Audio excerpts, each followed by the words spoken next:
Thank you, sir. So may I start with the kind permission of all my esteemed teachers, sir? Yes, you start. Thank you so much, sir. Good evening, everyone. Good evening to my respective teachers, my peers here today. I am Dr. Bhasha Bhattacharya. I am a third year PGT from the Department of Medicine, ITGBR and SSK Hospital, Kolkata. Sir, am I audible, sir? Yes. Yes. Okay, sir. With your kind permission, I would like to present a case on quadriparasite today, sir. So to begin with, my case begins with Mrs. X, who is a 42-year-old female patient.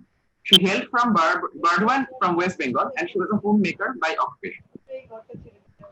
So she presented to us with the chief complaint of progressive symmetric weakness of all four limbs with sensory loss for the last 1 month and blurring of vision in the right eye for the last 2 months.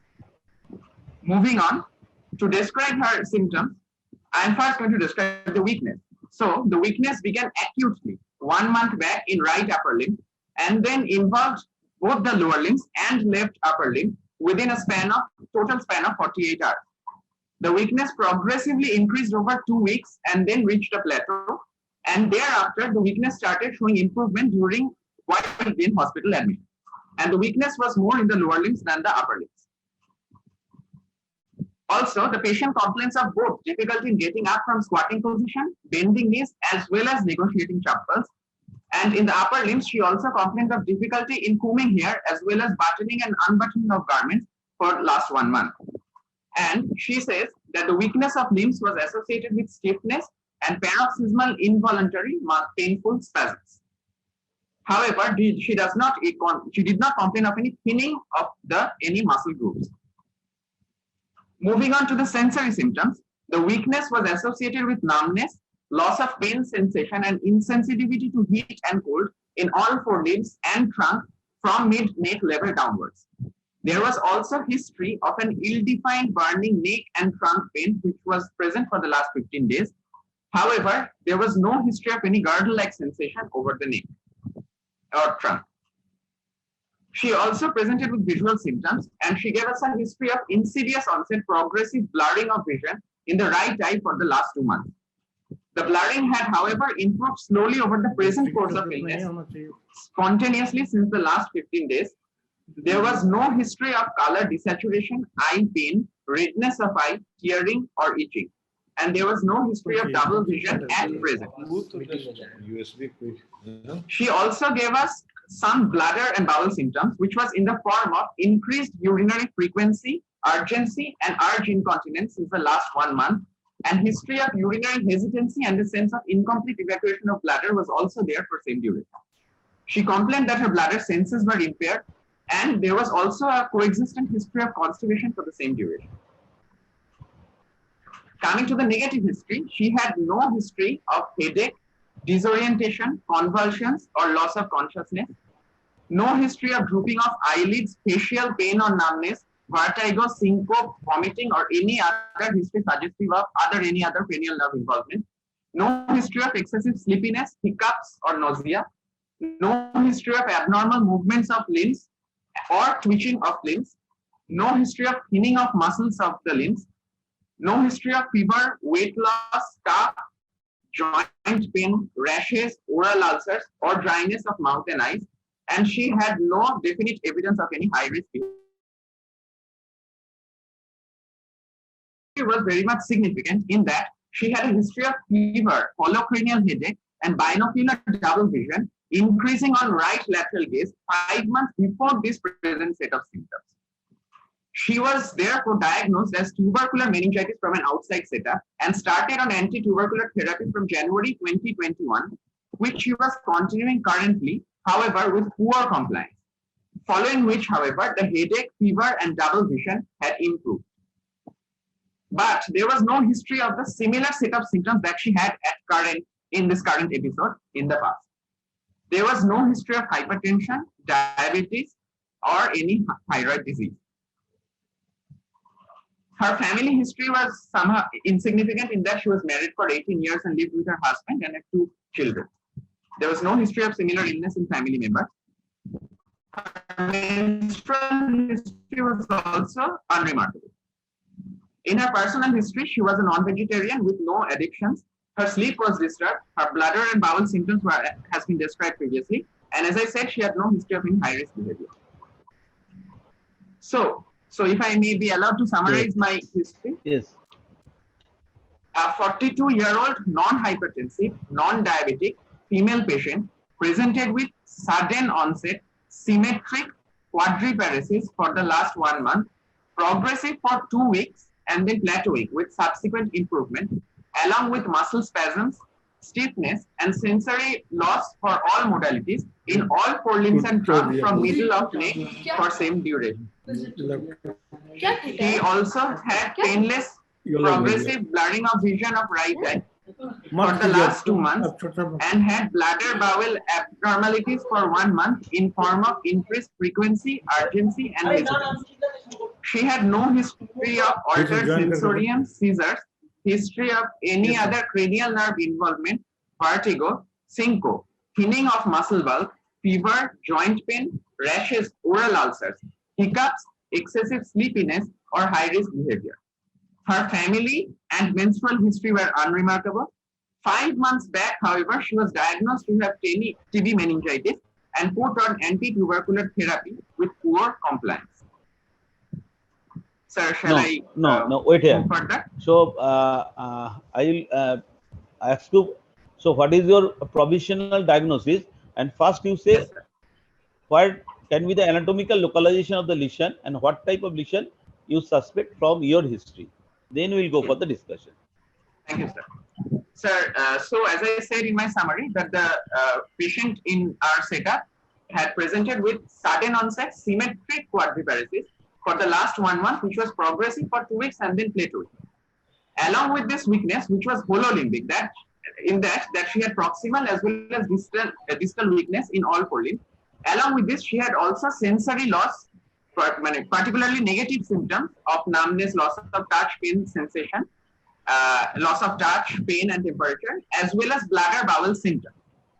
So, from this aspect, I would like to localize my anatomy of these lesions in the spinal cord. Peculiarly, because she has quadriparesis, I would further like to say that the lesion is probably in the cervical cord. Now, along with this, she also had a complaint of blurring of vision in the right eye for the last 2 months. Because of this, because she has blurring, so this blurring could have been a local cause in the optic media, or it could have been some abnormalities in either the retina or the optic nerve. Now, from the history, she did not have any symptoms of redness, hearing, itching. So, it is unlikely that there is a local, the lesion is localized to the optic media, and it is likely that it can be either in the retina or in the optic nerve. So, to summarize again, I would like to localize my lesion right now to a cervical myelopathy and possibly a right-sided optic neuropathy. Now, coming to the myelopathy, sir, she had presented with symmetric weakness. She did not give any history of any girdle-like sensation. She did not complain of any root pain. She did not have any local complaints of pain over the spine. Thus, it is unlikely. I would rather favor a non-compressive etiology when it comes to the spinal cord rather than a compressive myelopathy. So, in summarize, I would like to say that she is probably likely has non-compressive cervical myelopathy along with an optic neuropathy. Right side. Dr. Bhaskar, I Yes, have sir. few queries. Yes, You told sir. that the total duration is almost for 1 month, and first one limb is upper limb is involved, then the lower limb, then the contralateral upper limb. That is more a clockwise distribution. Yes, So sir. why you are not thinking the acute presentation, or it is rather a subacute presentation of a compressive myelopathy? Yes, sir. That can also be a possibility in my in the given set of symptoms in my patient. But that can also be a possibility. But usually in these cases, if there was a previous compressive myelopathy which has proceeded to an acute event, there is usually a history of slowly progressive asymmetric symptoms, which suddenly it leads to a sudden symmetric paresis. There is usually a slow, prolonged history of an asymmetric weakness which develops over a period of certain days or weeks, and then it can lead to a certain symmetric, sudden quadriparese. But then again, sir, I would also obviously like to keep that as a second differential in my patient, sir. Bhaskar, tell me one thing, whether you are thinking it is a myopathy, myoneural junction, neuropathy, or Yes. myelopathy. How will you differentiate between these three? Sir, primarily first the patient complains of hololimbic weakness. Number two, the patient from the history that she gave was that she had complained of stiffness and there was history suggestive of flexor spasm. So I am not thinking in this case of any element lesion. Furthermore, the weakness, the probably spastic weakness, I will need to confirm that from the clinical examination. But from history, as far as I'm getting, it is probably a case of spastic weakness. Along with the spastic weakness, she had also a complaint of sensory loss from the neck, from a definite level downwards, as well as bladder bowel symptoms. Then again, but she had no history of any disorientation, altered consciousness, any seizures or loss of consciousness. So it is unlikely that there should be the cortex is involved, and she had no history of brainstem cranial nerve lesion. So I would like to keep my. What are the features if brainstem is involved? What are the features if the higher cortical centers or higher cortex is involved? Sir, if the higher cortical functions are involved, the patient may complain with. It is usually present in quadriparesis. It is usually present in bihemispheric lesion. So a diffuse lesion should be present. In that case, the patient will present with seizures, disorientation, loss of consciousness, sir. And there can be signs of frontal release signs, which I will come to in clinical examination, sir. And also features of the pseudovalvular palsy. And also, sir, features of pseudovalvular palsy like emotional incontinence and so on, at least from history, sir. Sir, which was not there in my patient, sir. So yes, sir. So you thinking it is a cervical cord lesion? Yes, sir. And your first diagnosis is a non-compressive myelopathy. Yes, differentiate diagnosis is a subacute presentation of compressive myelopathy. Yes. No, why not in the case of neuropathy? Sir, in neuropathy, classically the lesion begins from distal to proximal, sir. It is usually bilateral symmetrical, and there is no history of any history suggestive of any spastic weakness or any flexor spasm. It is an element lesion, sir. And an element usually, yes. Continue. Yes. Continue. And usually there is also, in long-standing cases, there is usually a history of atrophy or thinning of limbs, which begins from below upwards, that is from distal to proximal, sir, which was not the case in my patient, sir. Professor M.K. Rai, please interact. Doctor, you are mute. You are mute. Sir, I can hear. Sir, I can hear you, sir. Dr. Rai, you are mute. Please unmute. Sir, you can unmute, sir, also. Dr. Rai, you are co-host. You can unmute. Okay. Oh, Orko Prabhu.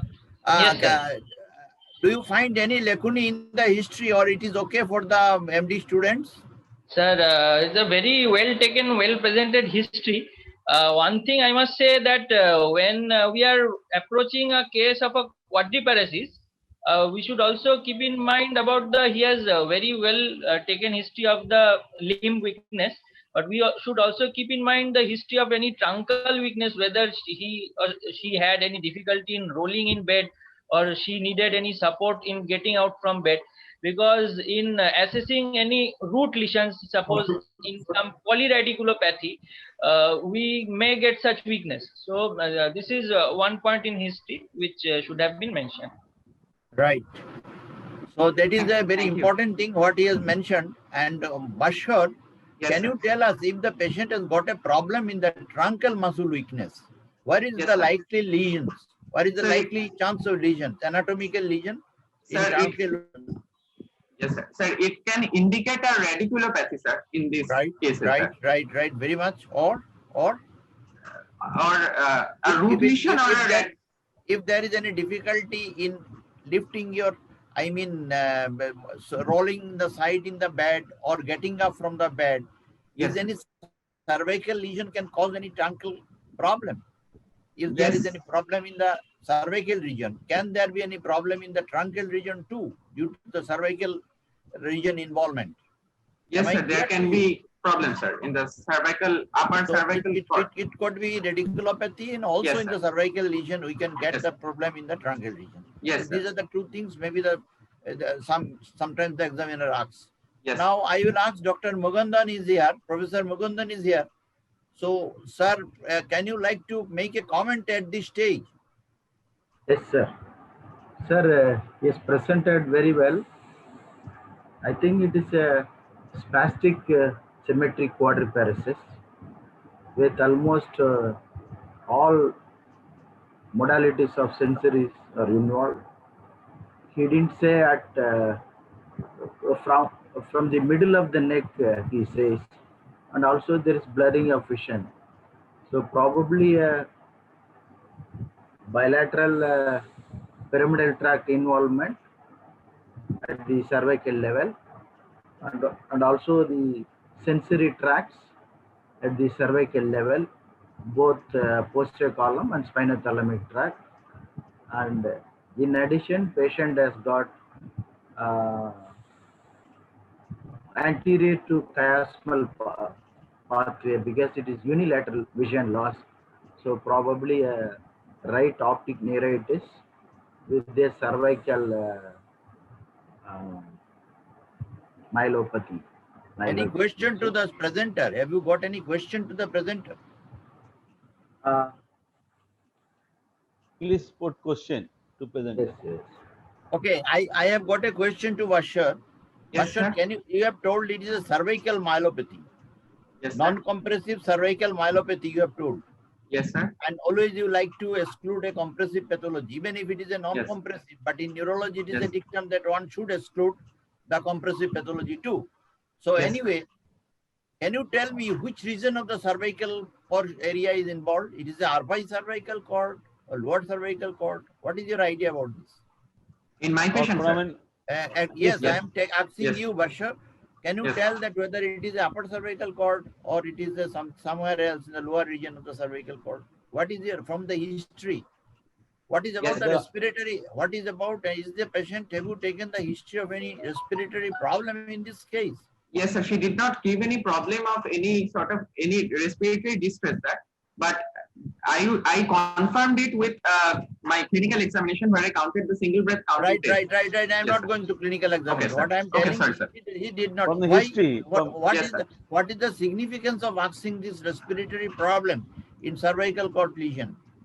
Sir, the significance is because the C3, C4, C5 roots of the spinal cord supply the diaphragmatic muscles. So in case of a lesion that involves these roots, any one or more of these roots, sir, there can be diaphragmatic weakness which can lead to a degree of respiratory breathlessness or respiratory distress, sir. Very good. So, Very good. very good. And So- so Yes. you like to place your lesion above? sir, I would like to place my lesion above C5, sir, because all the four limbs were, she was complaining of spastic weakness, sir. Very good. So, So you want to put it above C5. So Yes, sir. suppose the patient has got a C above C2, 3 like the lesion. Yes, sir. C2, 3 like lesion. Then Yes, what may be the things in the history? So, in case of a very high cervical cord lesion, like in C1 or C2, the patient can complain of some degree of occipital pain and neck stiffness, sir. He or she can complain of Lhermitte symptom where there is a pain, radicular pain shooting down from the back of neck while bending the head. She can complain, if it is in the region of foramen magnum particularly, the patient can complain of some degree of ataxia, some sort of nystagma. although that is a clinical- Bashar, Yes, sir. we will come this in the examination part. We are discussing from the history. Yes, See, sir. 3-4 history is very important Yes, sir. in concern I'm with the describing, upper sir. cervical cord. Yes, sir. One is the I'm one is the facial. Yes, sir. Facial Yes, facial so sensation. Jyotirma, I think he will be telling. He will be telling. Okay. He will Yes, sir, tell. He'll definitely is a good boy. He will be tell. From the history. Professor Pal is asking. Yes, sir. You I'm good. got the eye cervical. What is about the facial area? Yes, sir. The facial area, the patient will complain usually of a balaclava type of loss over the face. Yes. Because the spinal tract of, Why? Yes, the other day we have discussed it. Why this balaclava type of facial loss occurs? yes, sir. Because the spinal tract of the trigeminal nerve will descend. The lower part supplies the more lateral half of the caudal part supplies the more lateral half of the faces than the proximal part, which supplies the more medial part of the face. So it Yes. often comes, the patient often comes with a complaint of an onion skin peel pattern of Very good. sensory loss. So make it very clear to the listener. So mainly the area of the oral area and the perioral region, mainly the perioral region and the nasal area. Yes, Okay, this is supplied by your rostral part, and your Yes. lateral part of the face is Yes. supplied by the caudal area. Yes, So sir. where this starts is actually it is just like a balaclava fashion or like a helmet fashion, because Yes. it involves the caudal area first. As a Yes. result, this is the onion peel appearance like that. Yes. That is one. Number two, So, you yes, have sir. some problem, you can Yes. have some problem with Cranial nerve, sir. The lower cranial nerve, sir. Yes. Especially the Yes, ninth. which canal? you can have this. It is the 11th. Sir, No, nine. it is the Yes. no, Bhashar, is the Yes, sir. 11th cranial nerve that descend up to the C4 level. So Yes, sir. you can have some shoulder and neck movement. You Drooping, can yes. weakness hand drooping. You can get it, and Yes, also sir. the autonomic nervous system. Okay, Yes, these sir. are the few important history that you get in the upper cervical cord. That is very, very lesion. important. What Professor Pal is telling is very, very important. Yes, You can get yes. some autonomic instability in the form of even the POTS. That is Yes. paroxysmal orthostatic hypoxia. I mean syndrome. Then orthostatic hypotension can occur. Then can be various types of autonomic disturbances. You can have sometimes vertigo, dizziness, because if the compression is high enough and the vessels are involved, especially Yes, sir. the carotid which passes to the foramen transversarium. If there Yes, is any compressive lesion over there, you can get some amount of problem in the brainstem ischemia features. So vertigo, dizziness, etc. can happen. This is one. Yes. Number two is the facial area, the problem. The Yes. spinal accessory comes down. So you can get some weakness in the sternomastoid also. So you can ask him whether there is a difficulty in lifting the head from side to side or from just to bend it forward or not. You can have the Larmitti sign, and these things are very important to ask when you take the history to find out the area of demarcation for the lesion. Okay. Bhaskar, what Yes, sir. what will be the feature if there is involvement of the lower cervical cord? This is what you told about the upper cervical cord. Suppose the lower cervical cord is involved. There is a C7, Yes. C8 or T1. Yes. This area Yes, is sir. involved. Then what will be the typical So- feature? Yes, sir. So there will be element type of features in the regions which is supplied by the C7, C8. That is the medial side of hand, both In the upper hand limbs, muscle. sir. Yes, in the hand muscles. And there will be atrophy in some regions which will be supplied by the C7, C8 nerve roots. Below that lesion, there will be bilateral, symmetric, usually symmetric, or can be asymmetric in compressive lesion. So basically, there will be Spastic weakness. Yes, sir. yes, atrophy of the hand Bhaskar, muscle. Atrophy That of the is hand more muscle. important. Bhaskar, you also never forget, which I have actually forgotten to tell, that probably Bhaskar has already told that there is also the Horner may be there. Yes, You sir. can have some ptosis, Drooping up. upper Yes, cervical, yes. drooping of Yes, the sir. eyelid. That is only important point. Yes. And sometimes you can get on examination. It is not the history. In the historically, patient can complain of blurring, but the history will not give you what the cause of the blurring is. You can have nystagmus also. You can Yes. have nystagmus in the upper side because the medial longitudinal fasciculus actually goes down. Professor Rai, these we will discuss in the examination section. Okay, so We are discussing the these history. will come into the examination part. Oh, Professor We will Bodua, come on. Professor Bodua, any comment up to this stage?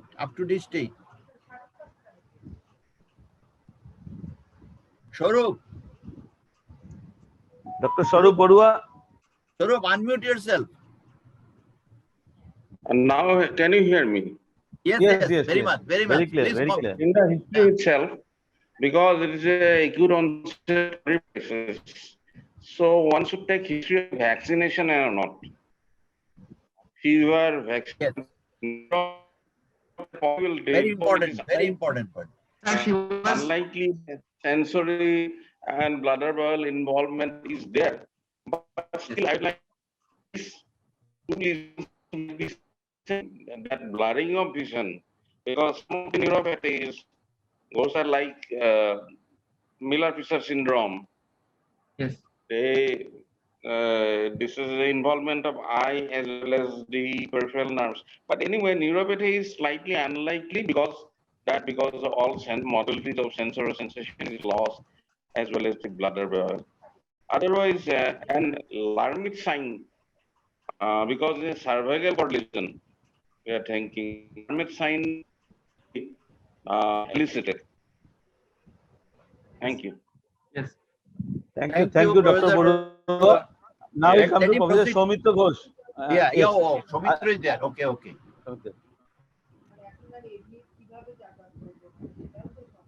So, Dr. so far, Ghosh. what we have discussed, can you hear me?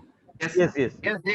So Just far, make a short comment. So far, we have discussed, it is a very beautiful case which had involved a spinal cord, particularly, I think it is in the cervical cord, maybe in the middle portion, or it's a long segment in the cervical cord with this eye involvement. It's a special subtype. And definitely this vaccination history is important, what Dr. Boru has commented on.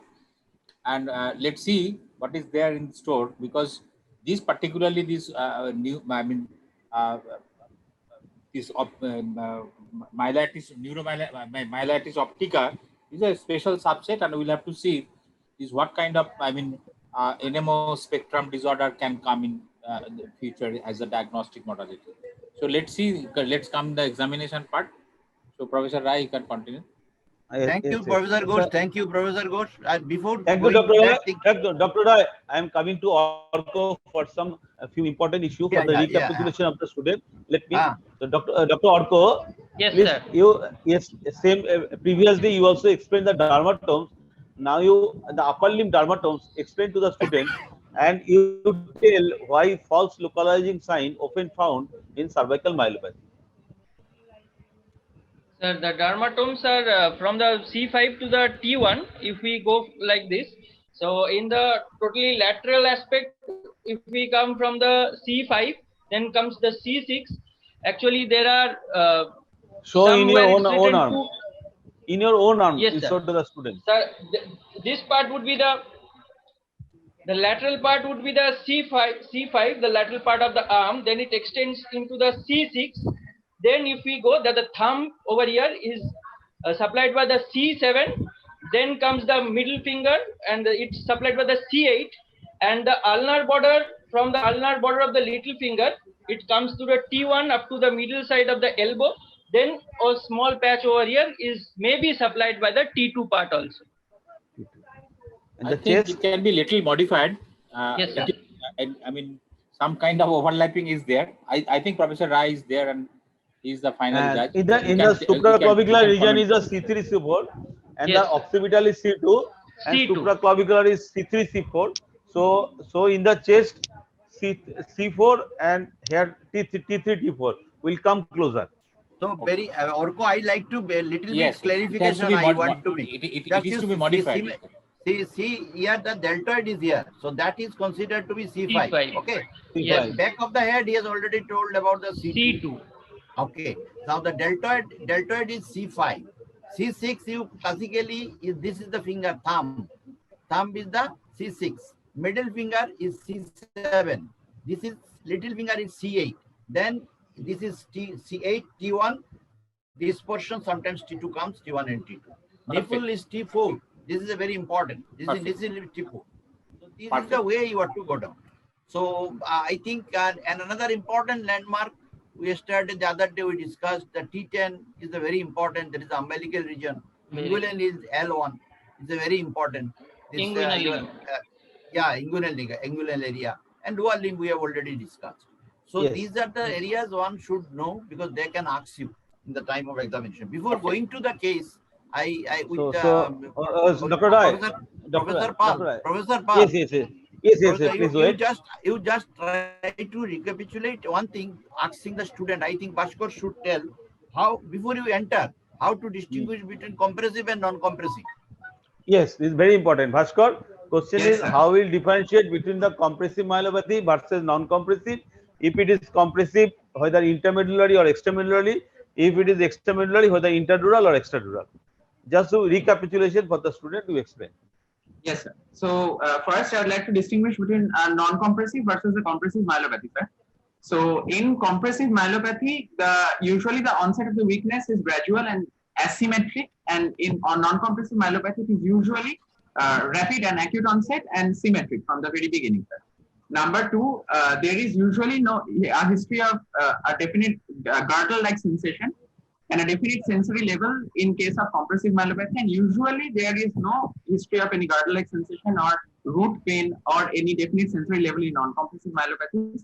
There is usually a history of any local spinal pain, tenderness in case of a compressive myelopathy, and usually none in cases of a non-compressive myelopathy, sir.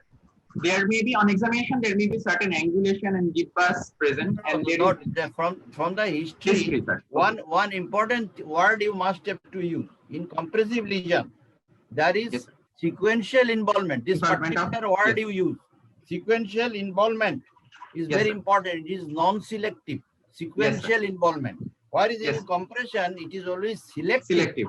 Yes. And it is discrete tracts may be involved in some cases. Yes. But that statement, what you have made, that is a non-compressive is always quick in onset. No, it is not correct. It only in case of non-compressive, case of ATM, that means acute transverse myelitis, which is usually subacute. To acute to sub necrotizing variety is acute. Otherwise, you can have non-compressive with a long history, like your combined subacute combined degeneration cord, motor neuron disease, letharism, Friedreich's ataxia. So these will take years together. So Yes. it is not very quick and like that, except in case of your acute transverse myelitis. Yes, sir. Okay, then you proceed. How do you distinguish between this extradural and intradural? Compressive Now, first is intermedullary. Now, Bhaskar, first Intermedullary, intermedullary and or extramedullary. extramedullary. First, Yes, sir. how will differentiate? Yes, sir. Between intramedullary and extramedullary, in extramedullary lesions, in extramedullary lesions, there is often a history of a root pain, definite root pain. In intramedullary lesions, it may be replaced by a ill-defined burning pain. Number two, in intramedullary lesions, That is because of called the arrangement funicular pain. of funicular pain. Yes, sir.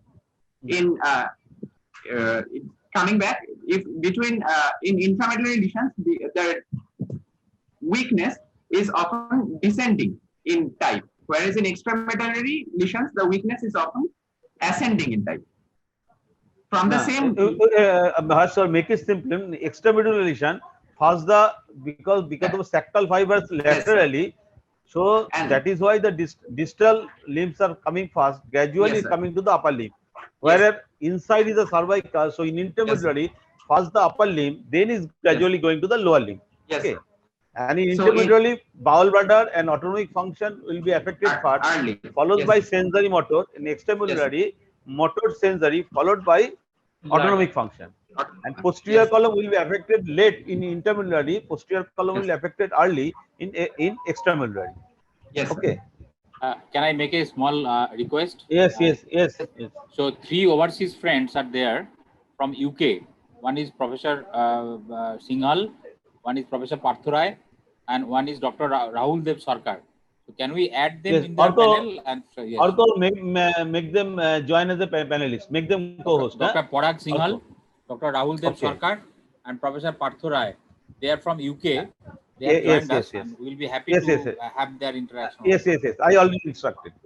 And regarding the intradural and extradural, usually the benign lesion, so have a long course.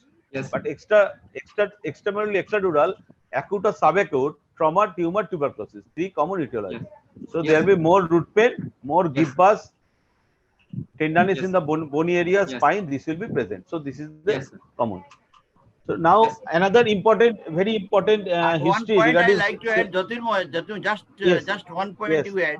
The extradural space is actually very small space. Immediate.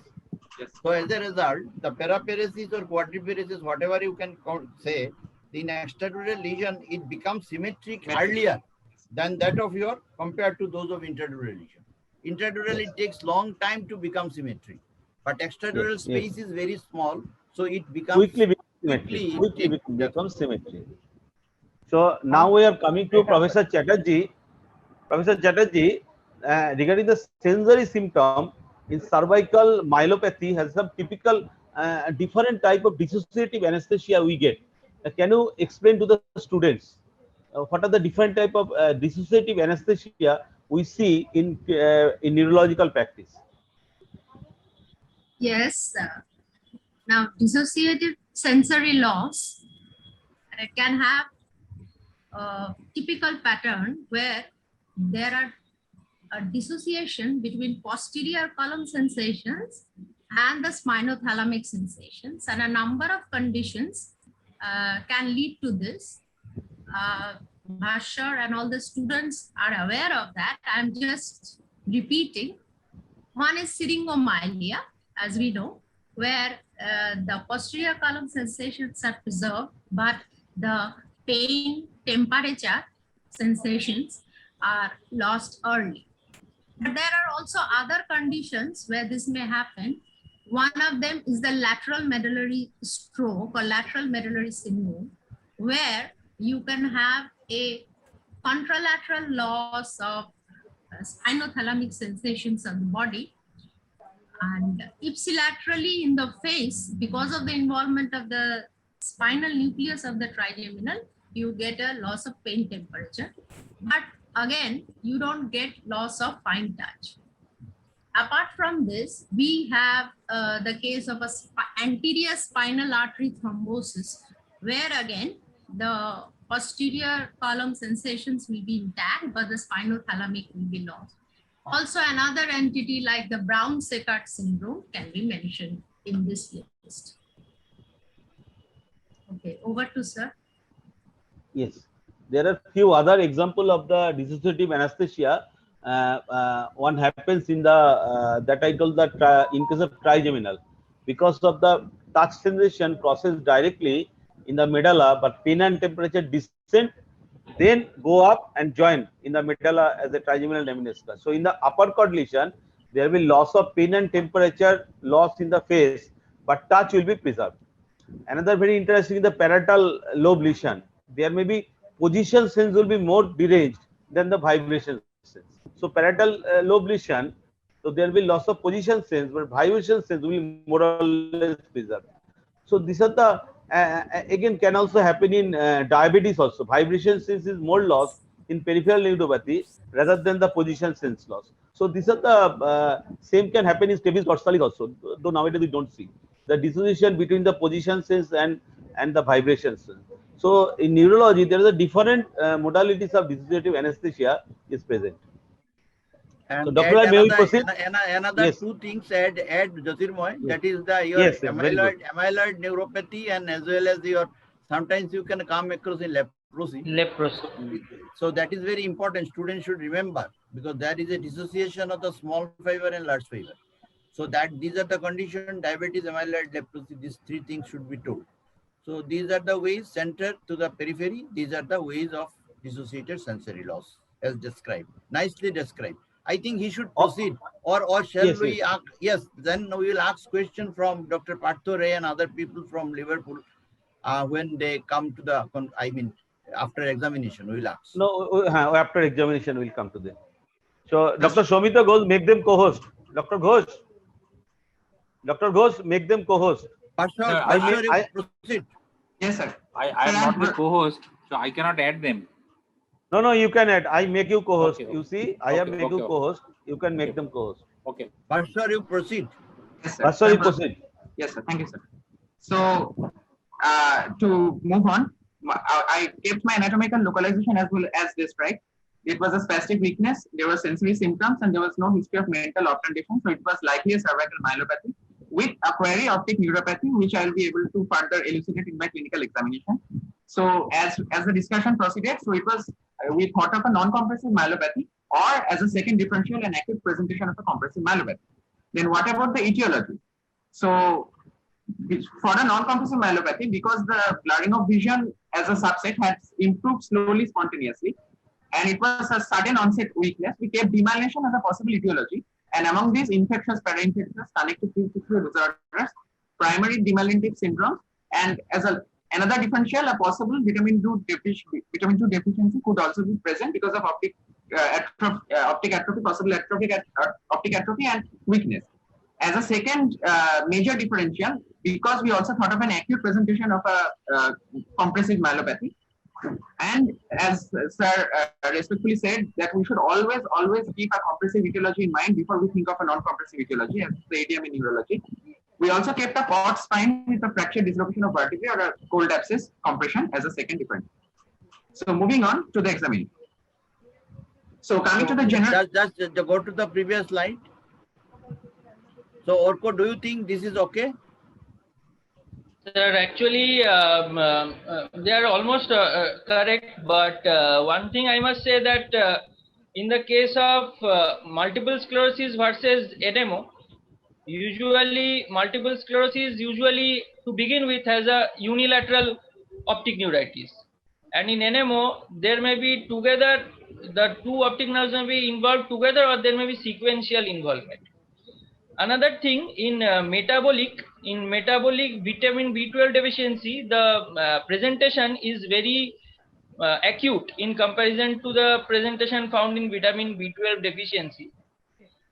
In the term of compressive, yes, there are few points. Compressive, such acute presentation without any pain, without any abnormal sensation in the neck, it's actually not present, because the acute causes, like where there is a maybe a posterior central disc prolapse, or maybe due to some hematoma or due to some abscess, those allied features are not there. So acute presentation of compressive myelopathy I would keep very low down, and also an acute presentation of vitamin B12 deficiency I would also like to keep it lower down. Well taken, well taken. Now I ask Bashar. Yes, sir. You have given. You tell me. You have written demyelination and you have written the tubercular. Yes, sir.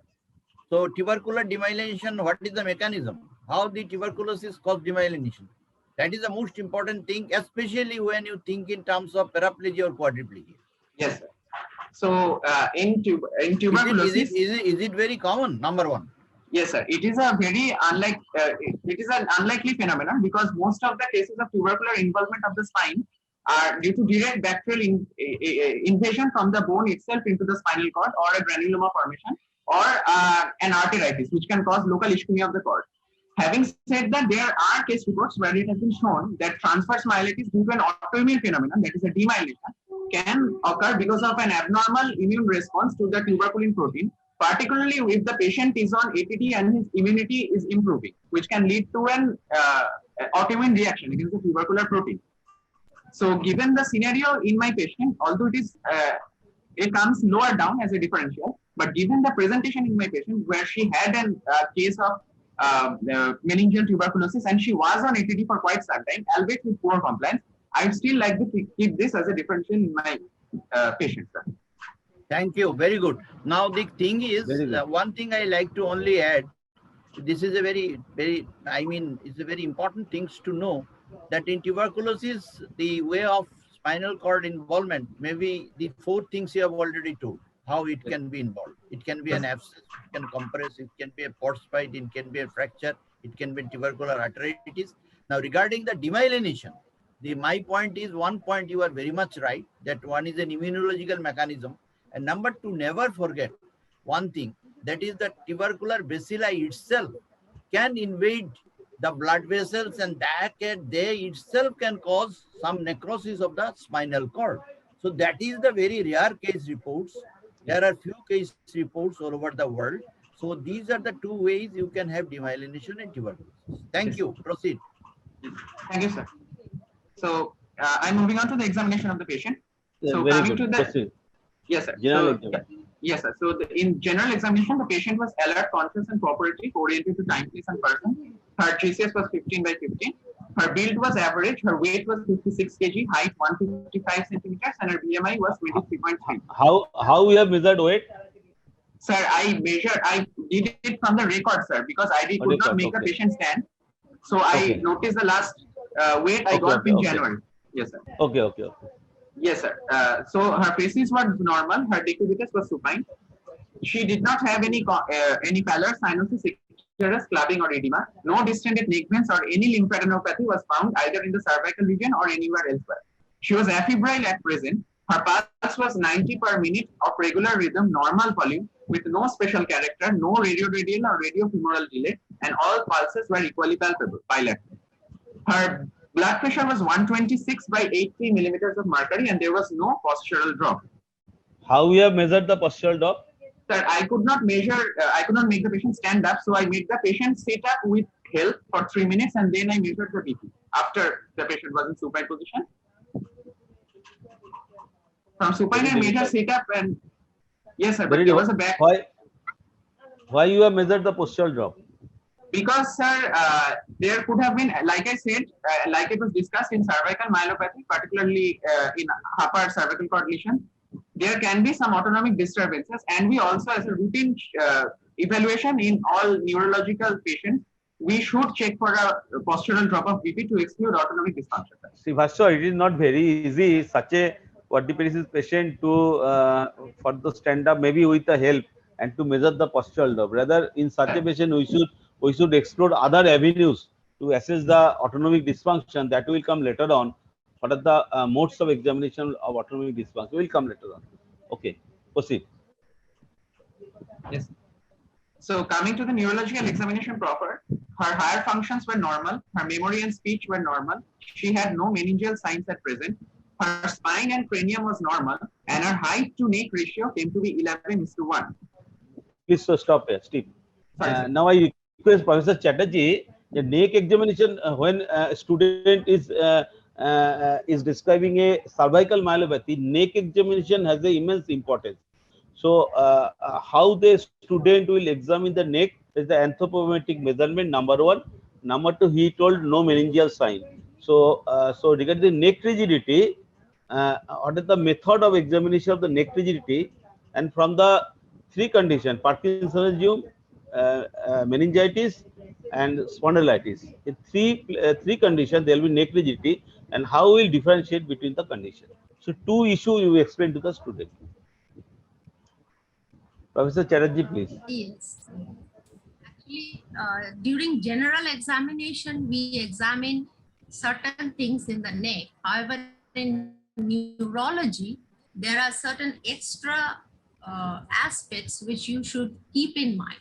Though in our patient, maybe you are not thinking in those lines, still, for the sake of discussion, I'll say that when you examine the patient with quadriparesis, first you see the inspection of the neck, and certain measurements are important. Whether the hairline is low, which is actually defined when the hairline is beyond the C4 or at the level of the C5 vertebra, that is the low hairline. Another is whether there is webbing of the neck and whether the neck is short.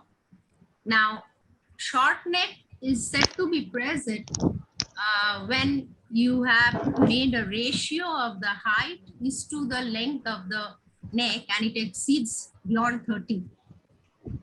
Now, regarding the second part of Professor Pal's query about the neck rigidity, as you know that neck rigidity we see if we are suspecting that the patient is suffering from meningitis.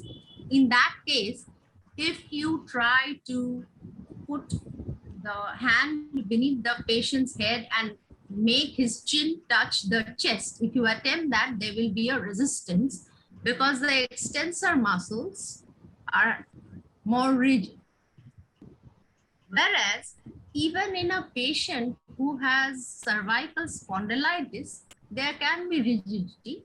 So one way of differentiating clinically is that if you try to rotate the neck or do the lateral movement of the head, then there will be resistance in case of spondylitis, which may not be, which is not seen in meningism. Also, some degree of rigidity can be seen in extrapyramidal lesions. There, first you have to take into account the overall clinical picture and signs and symptoms of the patient to diagnose that. Moreover, it is said that, I think Professor Rai will help me in this, whether the flexor muscles has a more Yes, rigid yes, state than yes. the extensor muscles. Excellent. Very good. Very good. Excellent. This knowledge is very important. In case of Parkinsonism, it's the flexor muscle which is more rigid. In case of meningism, the extensor muscle is more rigid, and spondylitis first the lateral movement will be restricted. But in by the advanced stage of meningism, all the muscle component may be rigid. So so now Bhaskar, you proceed. Yes, I think, but Jyotirmoy, you add one thing for the student's sake. If the patient develop encephalitis, meningoencephalitic picture, then you may not get any rigidity. That should be Yes. also told to Yes, the yes, student. yes, Yes, yes, yes. yes. Yes, rigid. Yes. Okay, proceed. Bhaskar, proceed. thank you, sir. So moving on with my immunological examination. Bhaskar, how you have measured the length of the neck? Yes, sir. Yes. So coming, how I measured the neck and the height neck ratio. So obviously, sir, I could not make the patient stand in this case, sir. But ideally, in such cases, the patient should be standing against a vertical background which is straight, and the height total should be measured from the vertex to the heel of the patient, sir. That gives us the total height. The patient should be made to stand in such a way that her neck, his or her neck is neither extended nor flexed, such that the lower margin of the eyelids is parallel to the ground. Now, after we have got the height, we measure the neck, which is from the occiput, the basi-occiput, to the first spinous process, which touches the back of the patient, which is the vertical plane, which is usually in the region of C7. So from the occiput To Yes. C7. C7. C7. Yes, C7. Spinous. yes, sir. Very good, First- very good, very good. Very Proceed. good, very good, very good. Proceed. Okay. Proceed. So coming to the neurological examination of the cranial nerves, her visual acuity was diminished in the left eye 6/9 and 6/18 in the right eye uncorrected. Visual fields were normal by confrontational perimetry, normal color vision bilateral. No relative apparent pupillary defect was present in either eye. In fundoscopy, however, it showed a right-sided hyperemic disc with blurred optic margins. Her extraocular movements were full and free bilaterally. Her pupils were bilaterally normal and reacting to light and accommodating. No nystagmus was noted in the patient, and there was no signs of any other cranial nerve palsies in the patient. Okay, Bhaskar, Bhaskar, Bhaskar, what is RAPD? What is Sir, RAPD? Yes, sir. Yes.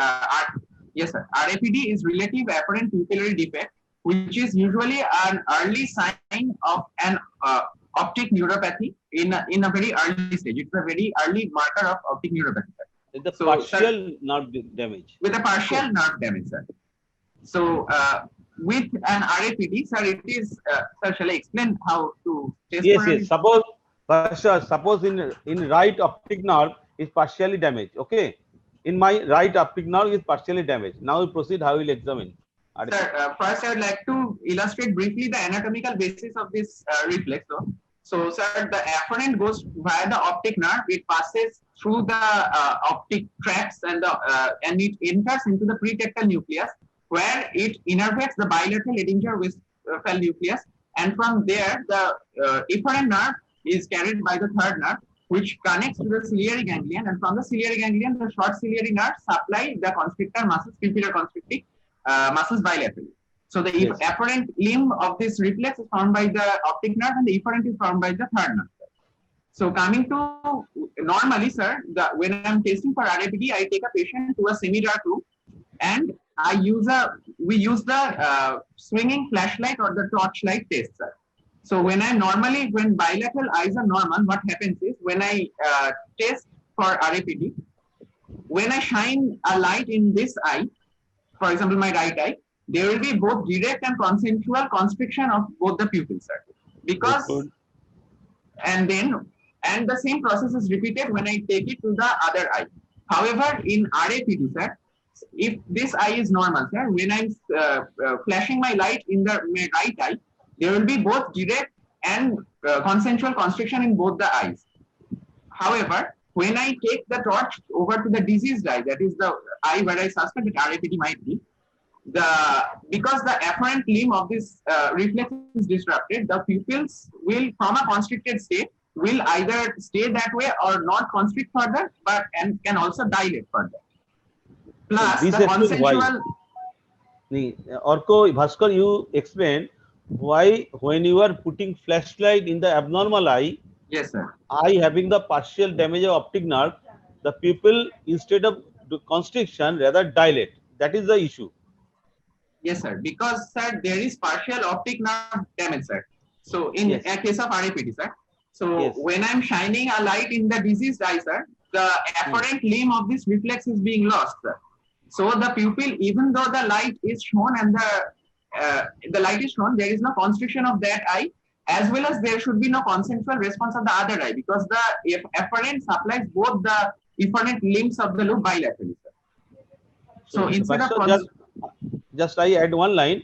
Yes, When sir. you are putting the flashlight in the eye having the partial damage of optic nerve, the eye is perceiving as if it is a dim light because Yes, of the sir. Okay. partial Yes, damage. Yes, sir. Because just before you put a light in the normal eye, so the diseased eye get a consensual reflex from the normal amount of light. But Yes. now the abnormal light, he thinks that it is a dim light, less light is coming. So rather than constriction, so it is dilating. So it is a relative. Yes. Light is falling, but it is relatively less because of the partial damage. So Yes. there will be swinging, one constriction, one dilatation, one constriction, one dilatation. But both time you are giving light, ideally should be both time constriction. But Yes, sir. here you are getting one dilatation, one constriction. Yes. Okay. Yes. So this is called Markasgan pupil. These are Yes, sir. features of the partial optic nerve damage. Yes. Yes, proceed. Sometimes you can get it also some retinal problem also. Yes, sir. Yes. So you can get not only it's a monopoly of optic nerve, but Yes. even if the retinal Retina. detachment, some acute Yes. angle glaucoma, you can get like that. That should be remembered. Okay, you Yes. proceed. Yes, you proceed for the next. Yes. Sir, I'm moving on to the examination of the limbs, sir. And, Yes. so there was, I examined that there was no atrophy fasciculations noted over either of the limbs or trunk. Coming to the power, the upper limbs showed a uniform weakness of 3/5 around shoulder, around elbow, and around wrist and fingers. And the lower limbs showed a weakness of 2/5 around hip, knee, and ankle.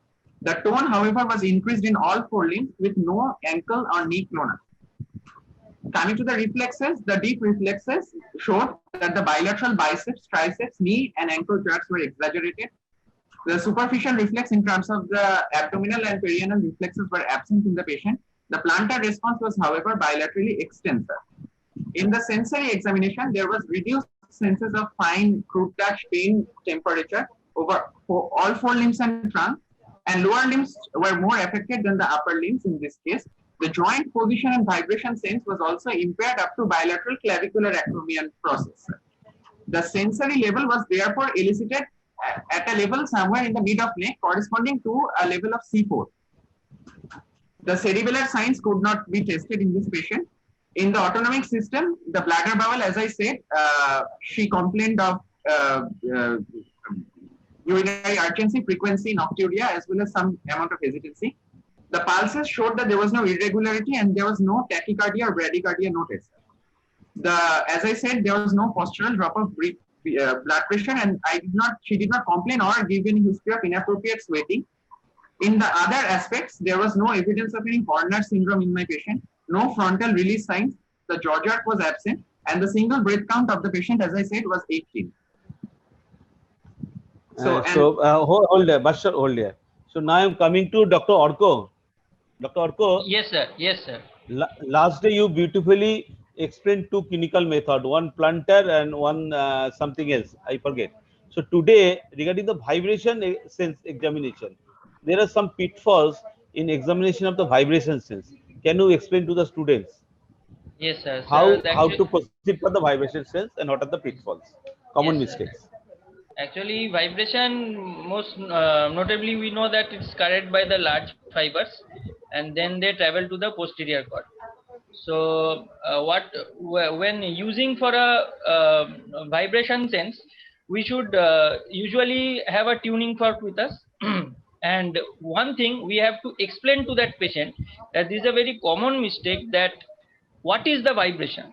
For that, we have to first hit the tuning fork against a hard surface, not actually a hard surface making a sound. Usually we use the elbow, the ulnar border, and we hit over there.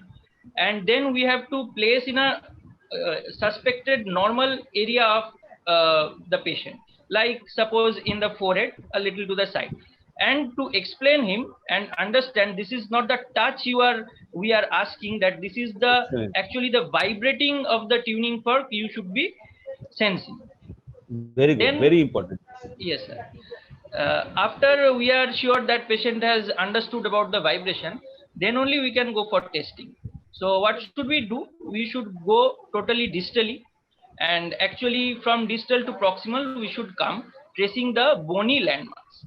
So the usual bony landmarks are the base of the first metatarsal, then going to the tibial tuberosity, then we have the both the malleoli, the medial and the lateral malleoli. Then we can trace up above the tibial anterior border of the shin, then go to the knee. After that, we can test in the anterior superior iliac spine. Then what we can also measure the sensory level of vibration. How should we do that? That we should go through each of the spinous processes of the vertebra and ascend up to a point where the patient cannot feel the vibration at all. Use of a tuning fork, usually a 128 or a 256 hertz tuning fork should be used in assessing the vibration of a patient. Yes. So few points I will add. So Yes. we'll start from distally. Suppose we started from the great toe, and suppose patient say now I am not getting the vibration. Then we'll move the tuning fork either to the opposite same point or proximally. Transiently vibration can be felt, but if the vibration persists moving to the proximal side or opposite limb more than 3 to 5 seconds, it is considered significant.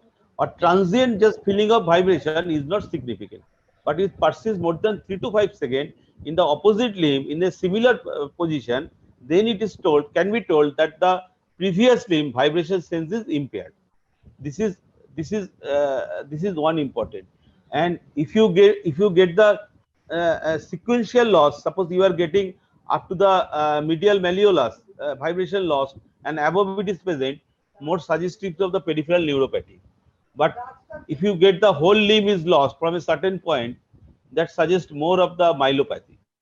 So vibration sense can give some idea whether it is a peripheral neuropathy or it is a myelopathy in this way. Very good. I mean, explanation.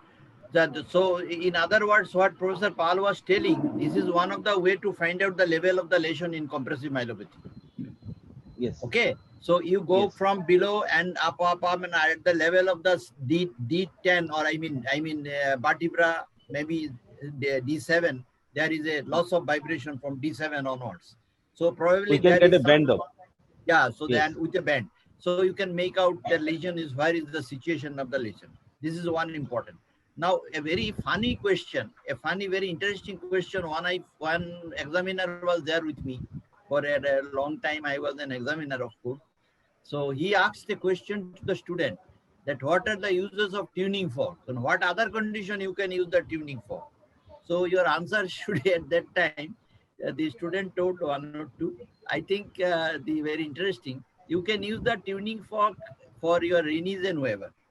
You can use the tuning fork. Of course, the hertz will be different, 512 and 924. So 556. So you can think about the 128 classically for your lower limb vibration. But when you come to the ER, you have to see how much hertz you are actually using. This is another use of tuning fork. Number three, sometimes the crude method. We use the the bottom part of the tuning fork to see the cold sensation. sometimes we place you don't have any ice cold water or something like that. So it is a very crude way of seeing your just touching whether you are feeling hot or cold, like that you can place it in the patient's skin and whether he or she is feeling the cold sensation or not. So these are the ways sometimes the examiner asks. This is just from my experience. Very good, excellent, Professor Rai. So I am coming to the orco, to the student. Yes, you describe another two issue very common found in the cervical myelopathy.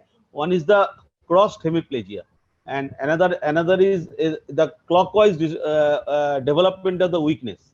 So you explain how the anatomical crossover of the fiber or position of the fiber can explain the two issues frequently found in compressive myelopathy. First, Yes, you sir. say the cross hemiplegia. Okay, sir. Sir, one thing I would like to say that when the motor fibers are descending, usually obviously the hand has to be supplied first. So the fiber supplying the hand lies more laterally, and the leg, it is more medial. So what happens similarly in the hand? Then on one side there is the fibers of the hand, then the fiber of the lower limbs. Then on the other side, medially, it lies the of the lower limbs. Then towards the more laterally of the other side, it comes the hand of the opposite side. So what happens when there are four columns? If we can see that hand of left side, the leg of left side, then the leg of right side, and the hand of the right side. So what happens when extramedullary compression is happening from laterally? What happens? What is first involved is the hand of the left side. Then it occurs to the leg of the left side. Then what comes is the leg of the opposite side, and then what comes is the hand of the other side. So this is a U pattern. The U pattern is formed. Now about the crossed, that is what is the crossed hemiplegia? It occurs also in the high cervical cord injury at the level around of foramen magnum, where what happens, there is decussation of the pyramidal Upper tract. limb. Yes, sir. Yes, sir. What happens is the decussation of the upper limbs occurs a bit more proximal than the decussation of the lower limbs. So as a result of which, at one level, there is fibers supplying the upper limb of one side, whereas at the same level, the fibers supplying the opposite side lower limb is present. So as a result of which, the compression at that site around foramen magnum leads to such crossed hemiparesis, where there is weakness of maybe the left hand and the right lower limb. Very good, very good. All students who are connected. To what should be used, Orko? Yes, sir. The first the phenomenon which you have told, just for the sake of the postgraduate students, I am telling them it is called around the clock pattern or Aldrich's phenomenon. Aldrich that is a very Aldrich phenomenon. EHRLIA. And the second part, what you have told, it is called the cruciate hemiplegia. Cruciate hemiplegia. Yes. Okay. So these are the two things. This is very important. Cruciate hemiplegia and Aldrich phenomena. All students should remember. Okay. And next time coming to Dr. Mukundan. Dr. Mukundan. So another very important issue for any myelopathy is the bowel bladder dysfunction. Can you briefly explain the control of the bladder physiology and what are the how Dr. Mukundan connected? Yes, sir. Yes. And what are the bladder abnormality we get in myelopathy? Sir, for the exam point of view, I just discussed. Yes. For the exam point of view, important exam point of view, bladder control and pathology. Bladder is supplied by parasympathetic system and sympathetic system and the local the somatic nerves. The parasympathetic, we have S2 to S4. It supplies through pelvic nerves and acts as motor nerve to detrusor muscle and transmits sensation from bladder, suburothelium and detrusor. Whereas the sympathetic system, that is T11, 12, L1, L2, the supply is via hypogastric nerve through pelvic plexus. The local supply is through pudendal nerve. Then we have the cortical center in the frontoparietal region and also pontine micturition center.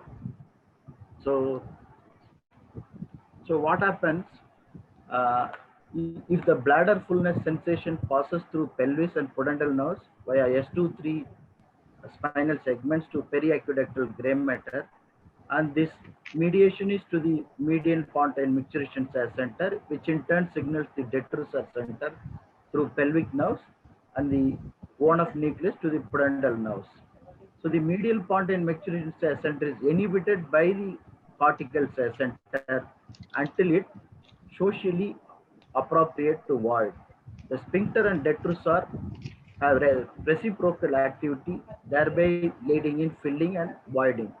The internal sphincter prevents leakage during filling the bladder and prevents the reflux of semen into the bladder during ejaculation. It serves only a small role in micturition control. Sympathetic nerves have no part in micturition. If there is stimulation of the parasympathetic nerves, it causes contraction of the detrusor and relaxation of the internal sphincter.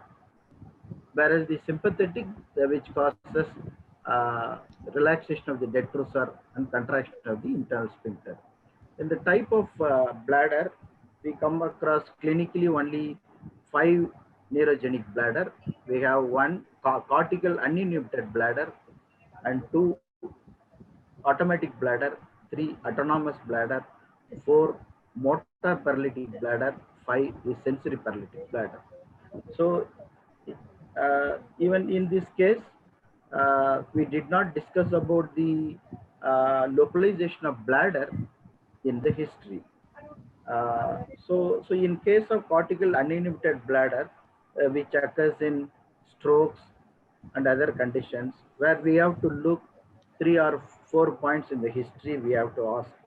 So is there any bladder sensation is present or not? So what is there any history of residual urine? Then we have to ask about hesitancy, precipitancy, urgency, incontinence, all these things we should ask. In case of cortical uninhibited bladder, the bladder sensation is present. It is like child's bladder. So the capacity is very small, very minimal amount. Whatever the urine collects, so it is just passed like a child. So they will have frequency of urgency is present in these type of patients. The next comes like our case, automatic bladder, where the lesion is above the spinal center. Above the spinal center, it is involved. So it is called automatic bladder or Yeoman bladder. So in which though the bladder sensation is variable, during acute phases of spinal shock, the sensation is absent. While during recovery of the spinal shock, the sensation may be present. Then the capacity is small and the residual urine is very minimal. The common symptom is they will have difficulty in initiating micturition, urgency, and the precipitancy sometimes there. Next condition is autonomous bladder, lower motor neuron bladder. The lesion is at the level of the sacral center, commonly occurs in caudaconus lesion. So patient will have the symptoms of perianal sensory loss because the S234 is involved, and urinary incontinence or fecal incontinence may be there, where the bladder sensation is absent, and they will have some dribbling incontinence may be present. The capacity is not greatly increased, whereas the residual urine is moderate. The residual urine is moderate. So the next comes with the sensory paralytic bladder. So this is our the other is called deafferented bladder, where the posterior roots or post-root ganglia may be involved, where the sensation is absent. The patient will have large amount of residual urine. So in which type of bladder lesion you will get very large amount of residual urine, that is sensory paralytic bladder, which occurs in tabes dorsalis. So the lastly we have motor the paralytic bladder, which occurs in polyradiculopathy. Commonly we see in GBS lesions where where they will have painful distension of the bladder. The bladder sensation is normal. The capacity and the residual urine will vary. So we have to know all these type of bladder accordingly. So we should elicit history accordingly, that the bladder sensation is present or not. So what is the urinary symptom? So what is the level of this thing? Even after passing urine, they will say, I have incomplete emptying of urine, like that they will say. So based on this, we can localize even at the history level about the types of bladder. So in this case, so probably the lesion is above the sacral center, that is automatic bladder or VMN bladder. Thank you. Thank you, Dr. Mukundar. You have nicely explained, and you are also a very good writer. I request you give a write-up, the bladder dysfunction in neurological disorder, and I will publish in JIMA, and every student can read it. So next month I need from you from this, or I will publish in my another journal, Bengal Physician Journal, your article. So regarding the my one comment regarding the jerk and sensory examination, though may not be applicable in this case, but when you are examining or describing a quadriplegia, two jerk, particularly the supinator and finger flexion, to be mentioned, may not be applicable here because all jerk are exaggerated. Another regarding the sensory examination, separately the sensory examination of the face to be mentioned separately because of the presence of trigeminal. So this is the comment I can comment at this moment. Now we'll come to Professor Sharup Bodua, your comment up to this level. Professor Bodua, you have a vast experience of taking exam. Yes, whatever. Can you hear me? Yes, very nice. Yes. Yeah, what you have pointed out regarding the examination of the face is correct. And anyway,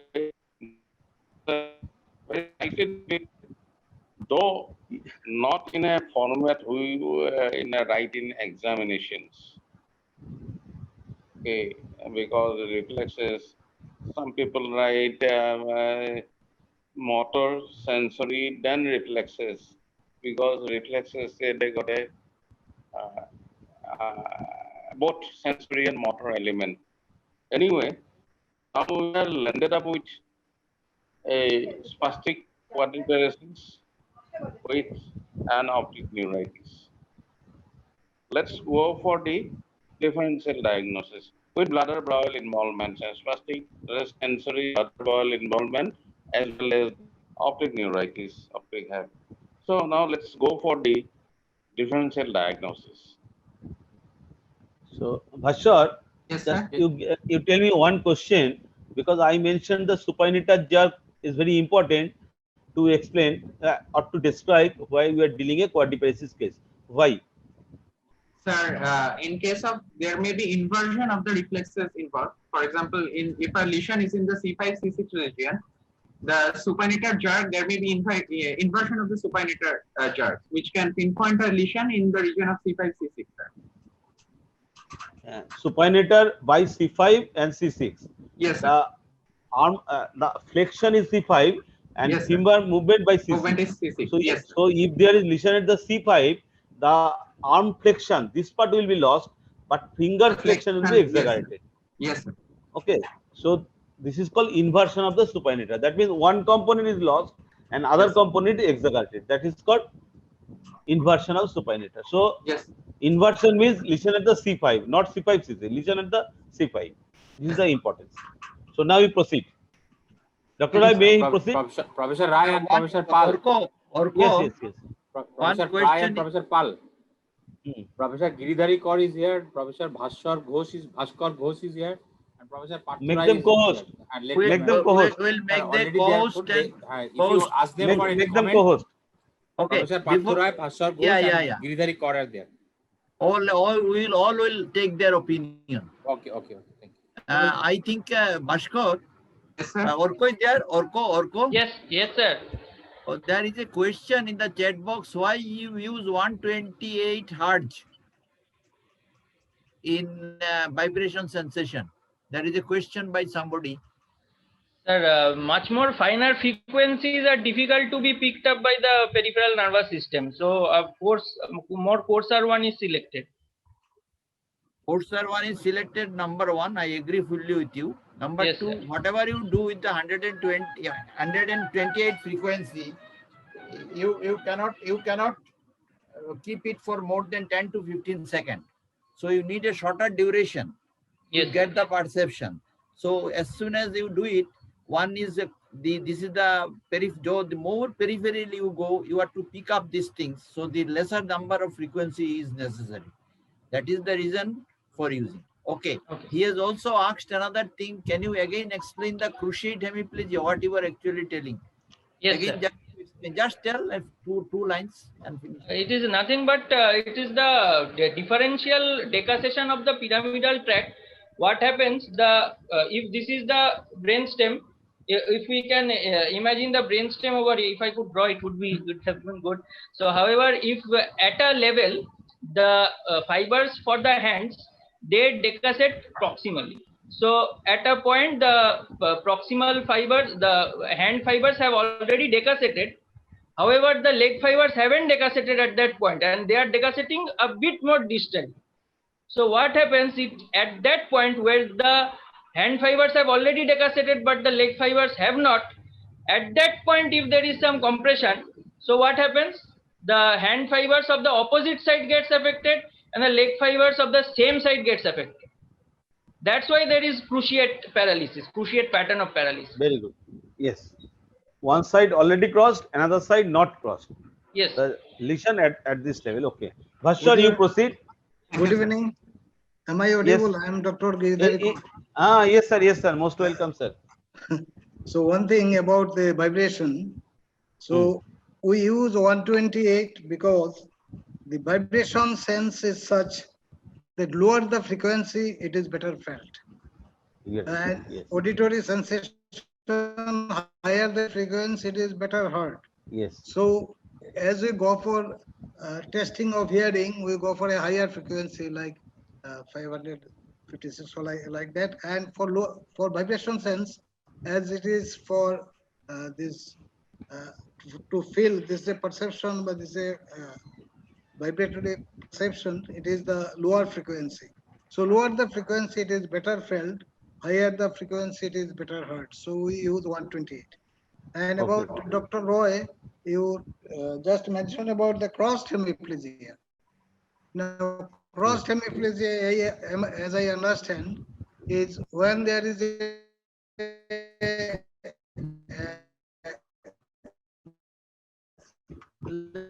lesion in the is one-sided hemiplegia and opposite-sided cranial nerve. cranial That is nerve. what I crushed. I asked that cruciate hemiplegia. but before Cruciate that, means one that's side, what- right-sided upper Cruciate limb and left hemiplegia. lower limb. Yes, Left-sided sir. lower limb. Actually, It's okay, I but fully agree with Professor Giridhari Kaur. Initially, it was discussed as crossed. Actually, that should be Yes. cruciate. And there should be a Cruciate. difference It between was- crossed it and was- cruciate. Yes. crossed was I did not mentioned, comment so at I that am time, telling. but Professor Giridhari Kaur has rightly picked it up. Thank you. Yes. Less the number of the frequency, more is the size of this frequency wave. This we know the Yes. physics. The larger is the wave pattern, and these nerves can feel it better. Okay. Okay, So, proceed. Bhaskar, you Bhaskar. proceed. Thank you, sir. Proceed for the differential diagnosis. Yes, sir. So the other system examinations were essentially normal with no Normal. respiratory, cardiovascular, gastrointestinal finding.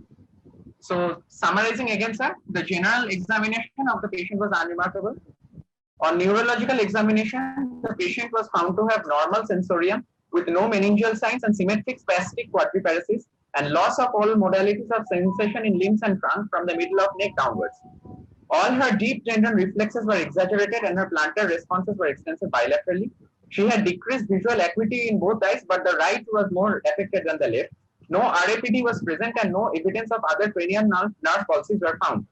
She also had evidence of UMN type of bladder and bowel involvement. her single breath test count was 18. Her spine and cranium height to neck ratio was normal. Was no nerve thickening. The examination of the other systems was within normal limits. So again, to localize, we are thinking, as we had discussed from our history, it is telling with the finding that it is a cervical myelopathy, and because the sensory level was somewhere around the middle of neck, it was most likely around the C4 segment, and again, possibly non-compressive etiology. We had found with the possibility of a right-sided optic neuropathy. So coming to the possible etiologies, we are thinking of a diminutive cause in this state, where it is either an infectious or a para-infectious cause, a connective tissue disorder like an SLE sarcoid Sjogren's, or it could be a primary diminutive cause like multiple sclerosis or an NMO spectrum disorder. Because we found that. Yes, proceed. Sir. Yes, sir. Because we found that the spine and cranium, there was no gibbous, no angulation, and no other evidence of any compressive etiology. We kept out the differential we had previous had of an acute presentation of a port spine, and there was no suggestive associated neuropathy. So it was unlikely that the patient had a myeloneuropathy, and given the presentation, it was unlikely that a vitamin B12 deficiency could explain all this. So shortening our differentials, it was either a diminutive, possibly a diminutive cause, which was could be an infectious, connective tissue disorder, or a primary diminutive cause. Okay, Professor Chatterjee raised hand. Yes, please. I was just, I may have missed. Have you mentioned the ophthalmoscopic findings? Yes, sir. Yes, ma'am. Sorry. I mentioned this. Okay, what was that? So it showed a right-sided hyperemic disc with blurred optic margin. The left eye showed normal findings. Okay. Oh, thank you. Any comment, Professor Chatterjee? So now I am asking Dr. Bhaskar.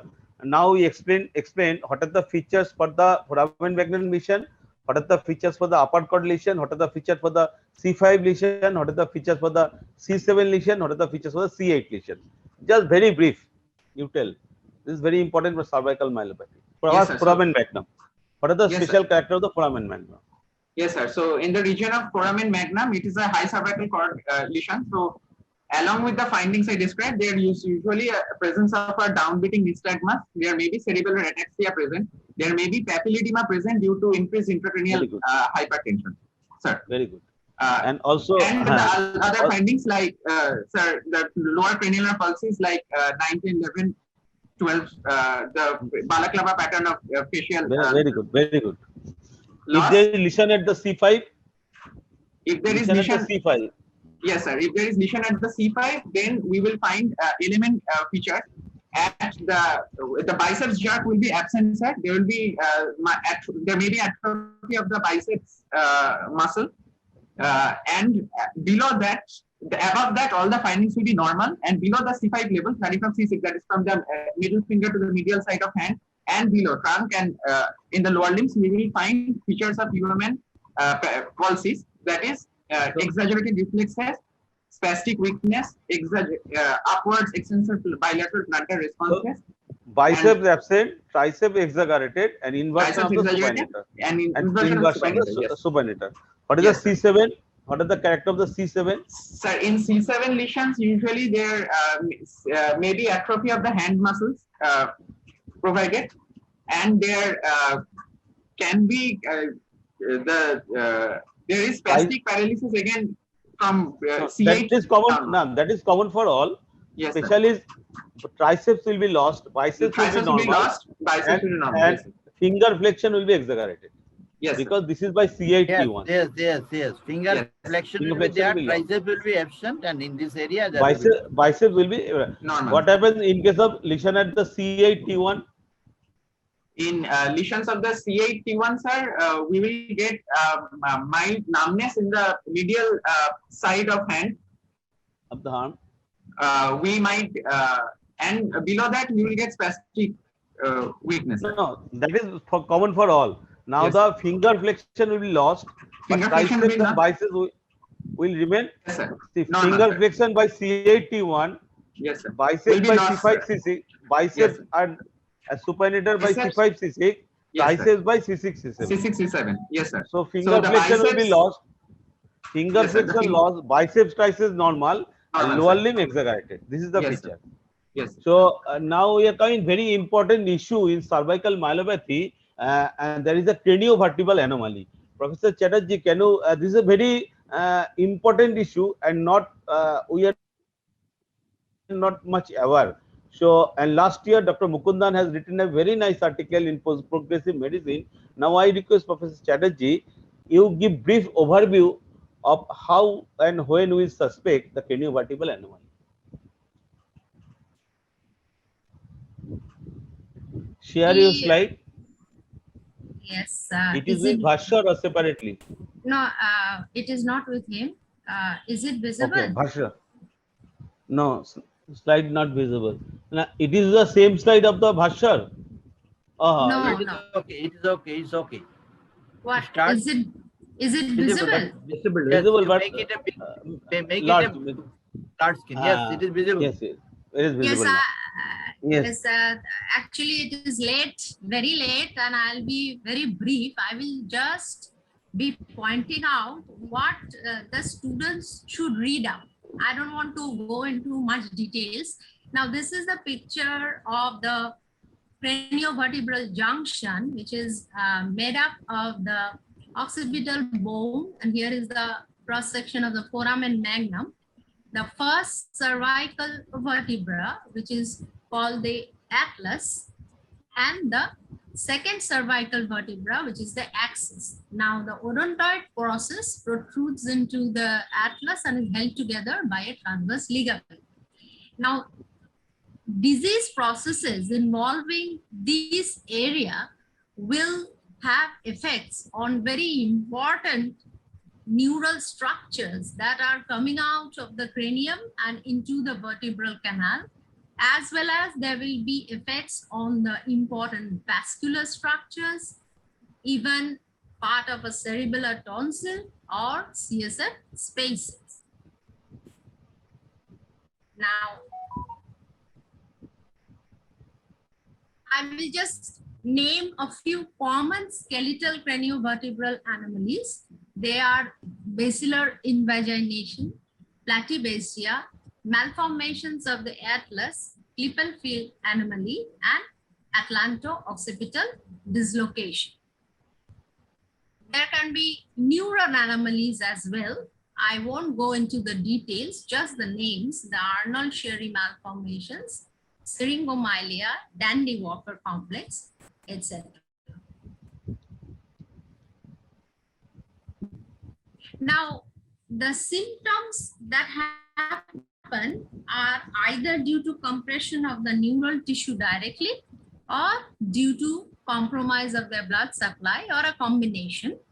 And usually when you suspect, you find a more or less, you can find a young person, though the range is from the first decade to the fourth decade, and the patient comes with pain in the neck, stiffness or restriction of movements. There can be symptoms of transient vascular events. The patient will have motor deficits like our patient quadriparesis, though this patient has a totally different clinical presentation. There may be posterior column signs, brainstem dysfunction, cranial nerve involvements, cerebellar signs, even Lhermitte sign. Sir, Professor Mukundan was talking of the Lhermitte sign, I think. So that can be present. Now, as I was telling before also, that you need to find out whether this patient has a short neck or there is a low hairline or not. As also, you should take into account whether there are facial malformations, palatal defects, limb malformations, and shoulder defects. Many are there. I won't go into the detail. You please go through your books and read it. Now, the diagnosis, clinical as well as radiological. So some questions are asked. Now there are multiple, more than 20 lines and angles written in the books. You don't need to go into all that. I will just tell you of these 3 lines. I think even my other teachers will also help me here what they ask in the examinations. But these three lines, the McGregor, Chamberlain, and Macri lines, you need to know what they are. You can see it in the picture. The Macri line is between the two ends of the foramen magnum, and the Chamberlain's line, the pink line, it comes from the end of the hard palate up to the posterior lip of the foramen magnum, whereas the McGregor line is from the end of the hard palate to the below the occipital bone. Now, what is the importance? The importance is that the odontoid process in the normal, the values are given that it should not cross these lines too much, like, and if they are there, then you have to suspect that maybe there is a problem with the base of the skull. There can be platybasia or a basilar invagination. Okay, the angles I won't go into the details of the angles, but there are a number of angles which are also seen. And I think I should stop here because there is too much discussion is not needed at this point, but you should know a little about craniovertebral anomalies. Thank you, Professor Chatterjee. Dr. Mukundan, you are the author of the chapter. So, any further comment regarding the craniovertebral anomaly? Whenever a patient comes to us with trivial history of trauma, we should suspect CV junction anomaly, where there is gradually progressive spastic paraplegia, lower cranial nerve involvement, descending tract of trigeminal nerve involvement, features of Horner's syndrome, and the examination might show the triad of Fields triad, that is short neck, low hairline, and restricted neck movement. Then we have to suspect CV junction anomaly. Usually, skeletal anomalies will show all these features. The soft tissue anomaly will have more of cerebellar signs. We have to suspect CV junction in these type of patients. So the quadriplegia, if the level is above C3, then we have to think of high cervical cord lesion. If it is associated with cerebrobulbia, then we have other signs also in the form of brainstem signs. Thank you. Thank you. Now, excellent. One point I like to add, Jyotirmoy, because this is very important to remember. One of our pioneer in our country, he is known. He is Professor Wadia. Everybody knows his name. Who actually invented the SCA2, which is slow saccades and peripheral neuropathy. Wadia. Yeah, Wadia. He had a lot of articles on the craniovertebral junction anomaly. And actually, if you can touch your chin with the shoulder, you can touch it. In case of craniovertebral junction anomaly, the low hairline, this neck height ratio, and other signs, along with these things, if you cannot touch this one, this craniovertebral anomaly, people usually cannot touch their chin into the acromial process. That is another, this is called Wadia sign. Thank you. Oh, thank you. Very nice. Very nice little anecdote. Very nice too. Very nice. Every student should write down these important findings. Now, we have some guests from UK. So I'll come one by one regarding the comment. Finally, Professor M. K. Rai will sum up and give final comment. So, Dr. Shinghal, your comment. Dr. Shinghal, Dr. Pankaj Shinghal, connected? Dr. Shinghal is not there, I think. Not Dr. Rahul. Rahul collected. Hello, sir. Yeah, I am here. Yes. Thanks. Yes, Rahul. So thank you everyone for the very comprehensive discussion. And I and Dr. Shinghal initially joined to see what the way the discussions are usually taken place so that we can probably contribute from British Association of Physicians of Indian Origin, BAPIO, in future. And we are very impressed, obviously, with the quality of discussion and the way Bhaswar has presented as well. And I don't have anything much to add. Obviously, clinically, I am a respiratory and critical care physician, not a neurologist. And I would like to obviously be involved in this in future. And all the best to Bhashar. Thank you, sir. Thank you. Now Professor Partha Roy, Soumitra Ghosh, Partha Roy is connected. Yes, he's there. Where is Dr. Roy?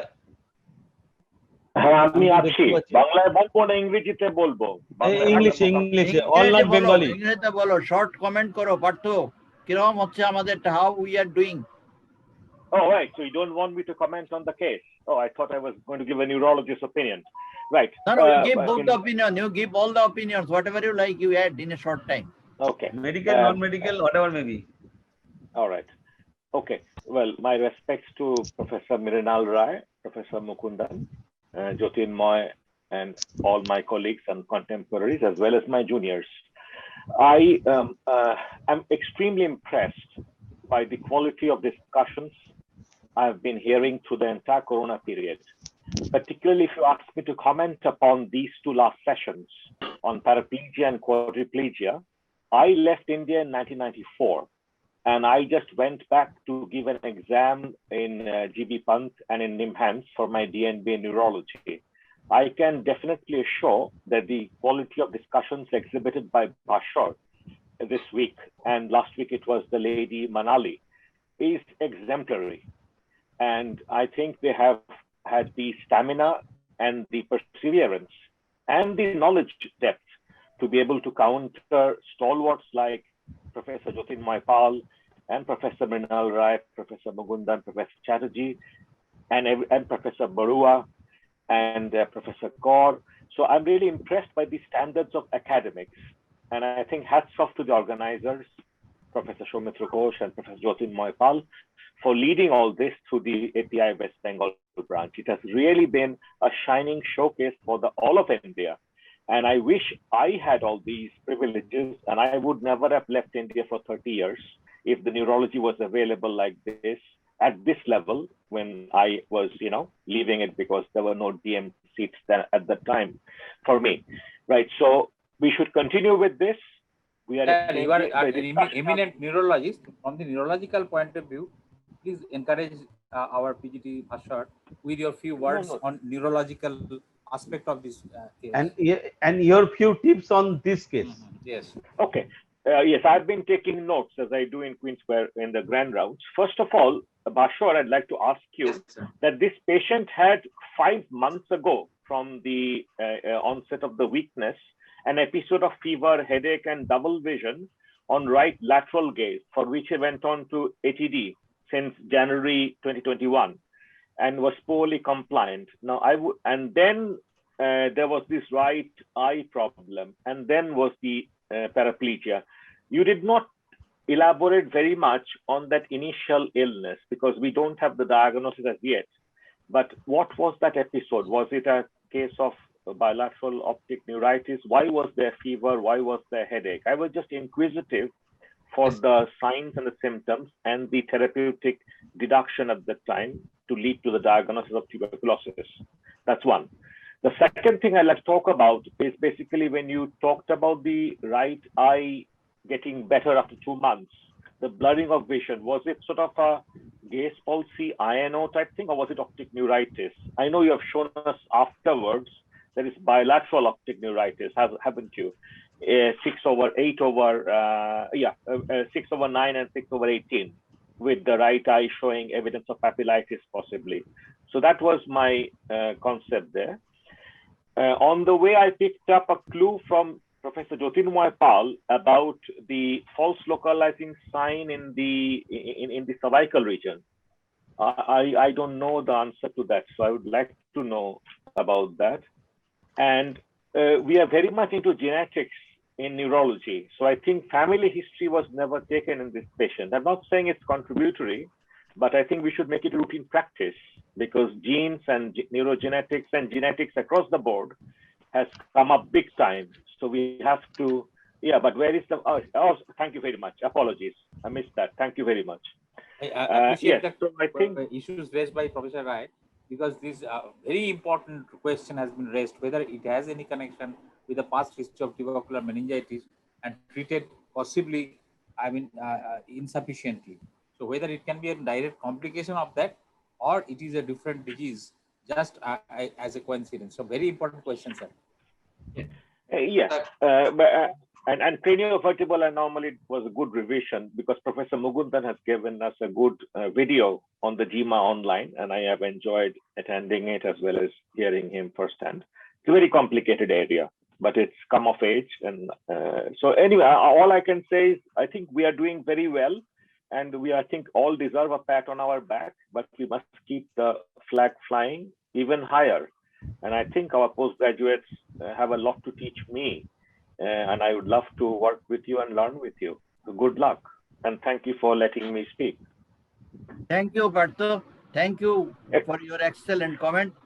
And 2 points which you have told, definitely Bhaskar will take care of those 2 points, and he will have definitely think, because we are already 10:30. Now I will cervical spine. Professor Giridhari Kaur is here. Professor Giridhari Kaur